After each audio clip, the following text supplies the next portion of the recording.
Hi friends, എല്ലാവർക്കും സ്പാർക്ക്ലണിലേക്ക് സ്വാഗതം.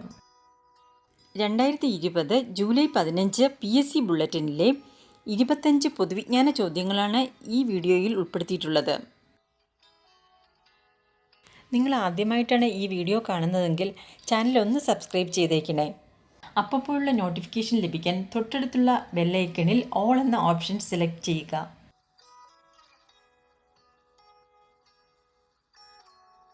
New York ഏത് സമുദ്രത്തിൻ്റെ തീരത്താണ് സ്ഥിതി ചെയ്യുന്നത്? അറ്റ്ലാന്റിക് സമുദ്രം. അറ്റ്ലാന്റിക് സമുദ്രത്തിൻ്റെ തീരത്താണ് ന്യൂയോർക്ക് സ്ഥിതി ചെയ്യുന്നത്. ബോൾഷെവിക് വിപ്ലവം നടന്നത് ഏതു രാജ്യത്താണ്? റഷ്യ. റഷ്യയിലാണ് ബോൾഷെവിക് വിപ്ലവം നടന്നത്. സംസ്ഥാന മന്ത്രിസഭ പിരിച്ചുവിടാൻ ആർക്കാണ് അധികാരമുള്ളത്? ഗവർണർ. ഗവർണർക്കാണ് സംസ്ഥാന മന്ത്രിസഭ പിരിച്ചുവിടാൻ അധികാരമുള്ളത്. മലയാള പത്രപ്രവർത്തനത്തിൻ്റെ ബൈബിൾ എന്നറിയപ്പെടുന്ന കൃതി ഏത്? വൃത്താന്ത പത്രപ്രവർത്തനം. വൃത്താന്ത പത്രപ്രവർത്തനമാണ് മലയാള പത്രപ്രവർത്തനത്തിൻ്റെ ബൈബിൾ എന്നറിയപ്പെടുന്ന കൃതി. അവനവൻ കടമ്പ രചിച്ചത് കാവാലം നാരായണ പണിക്കർ. കാവാലം നാരായണ പണിക്കറാണ് അവനവൻ കടമ്പ രചിച്ചത്. അശ്വമേധം എന്ന മലയാള ചലച്ചിത്രം സംവിധാനം ചെയ്തത് ഡി വിൻസെൻ്റ്. ഡി വിൻസെൻ്റാണ് അശ്വമേധം എന്ന മലയാള ചലച്ചിത്രം സംവിധാനം ചെയ്തത്. മഹാരാജ രഞ്ജിത് സിംഗിന് കോഹിന്നൂർ സമ്മാനിച്ചതാര്? മുഹമ്മദ് ഷാ. മുഹമ്മദ് ഷായാണ് മഹാരാജ രഞ്ജിത് സിംഗിന് കോഹിന്നൂർ സമ്മാനിച്ചത്. മാനസ ചാബല്യം ആരുടെ കൃതിയാണ്? വാഗ്ഭടാനന്ദൻ. മാനസ ചാബല്യം ആരുടെ കൃതിയാണ്? വാഗ്ഭടാനന്ദൻ. വാഗ്ഭടാനന്ദൻ്റെ കൃതിയാണ് മാനസ ചാബല്യം. മാപ്പിള കലാപവുമായി ബന്ധപ്പെട്ട് വധിക്കപ്പെട്ട Malabar collector HV Conolly. HV കൊനോലിയാണ് മാപ്പിള കലാപവുമായി ബന്ധപ്പെട്ട് വധിക്കപ്പെട്ട മലബാർ കളക്ടർ.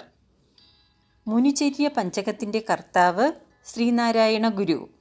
ശ്രീനാരായണ ഗുരുവാണ് മുനിചര്യ പഞ്ചകത്തിൻ്റെ കർത്താവ്.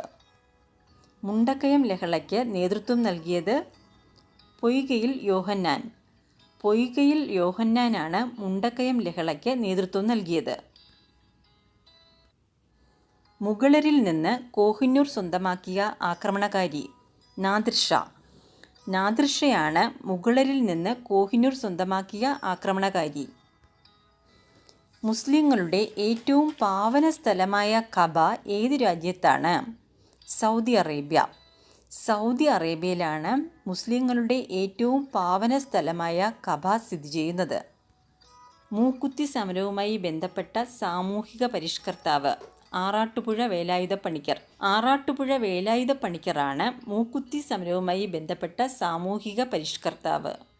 മൃത്യുഞ്ജയം എന്ന നാടകം രചിച്ച നവോത്ഥാന നായകൻ കുമാരനാശാൻ. കുമാരനാശാനാണ് മൃത്യുഞ്ജയം എന്ന നാടകം രചിച്ച നവോത്ഥാന നായകൻ. മൃത്യുഞ്ജയം കാവ്യഗീതം എന്ന പേരിൽ കുമാരനാശാനെക്കുറിച്ച് പുസ്തകം രചിച്ചത് MK സാനു. MK സാനുവാണ് മൃത്യുഞ്ജയം കാവ്യഗീതം എന്ന പേരിൽ കുമാരനാശാനെക്കുറിച്ച് പുസ്തകം രചിച്ചത്. മറ്റൊരു രാജ്യത്തിൻ്റെ സ്റ്റാമ്പിൽ പ്രത്യക്ഷപ്പെട്ട ആദ്യ മലയാളി ശ്രീനാരായണ ഗുരു. മറ്റൊരു രാജ്യത്തിൻ്റെ സ്റ്റാമ്പിൽ പ്രത്യക്ഷപ്പെട്ട ആദ്യ മലയാളി ശ്രീനാരായണ ഗുരുവാണ്. ശ്രീലങ്കയുടെ സ്റ്റാമ്പിൽ പ്രത്യക്ഷപ്പെട്ട ആദ്യ മലയാളി ശ്രീനാരായണ ഗുരു. നാരായണ ഗുരുവാണ് ശ്രീലങ്കയുടെ സ്റ്റാമ്പിൽ പ്രത്യക്ഷപ്പെട്ട ആദ്യ മലയാളി.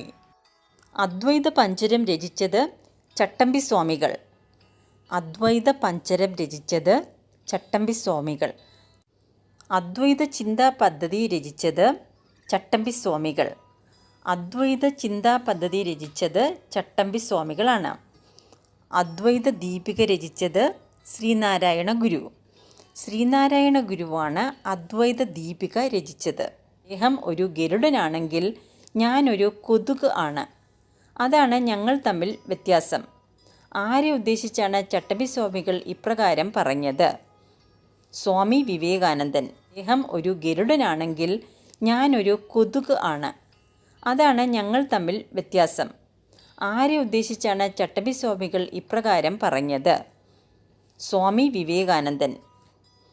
ആരുടെ അനുയായികളായിരുന്നു തവിട്ടുകുപ്പായക്കാർ? ഹിറ്റ്ലർ. ആരുടെ അനുയായികളായിരുന്നു തവിട്ടുകുപ്പായക്കാർ? ഹിറ്റ്ലർ. രവീന്ദ്രനാഥ് ടാഗോർ ജനിച്ച വീട്? ജെറാസാങ്കോ ഭവനം. രവീന്ദ്രനാഥ് ടാഗോർ ജനിച്ച വീട്? ജെറാസാങ്കോ ഭവനം. ഇന്ത്യൻ വിപണിയിലെ ഏറ്റവും വില കൂടിയ സുഗന്ധവ്യഞ്ജനം? കുങ്കുമം. ഇന്ത്യൻ വിപണിയിലെ ഏറ്റവും വില കൂടിയ സുഗന്ധവ്യഞ്ജനം? കുങ്കുമം. ഇന്ത്യൻ വിദ്യാഭ്യാസത്തിൻ്റെ മാഗ്ന കാർട്ട എന്നറിയപ്പെടുന്നത്? Wood's Despatch. വുഡ്സ് ഡെസ്പാച്ച് ആണ് ഇന്ത്യൻ വിദ്യാഭ്യാസത്തിൻ്റെ മാഗ്ന കാർട്ട എന്നറിയപ്പെടുന്നത്.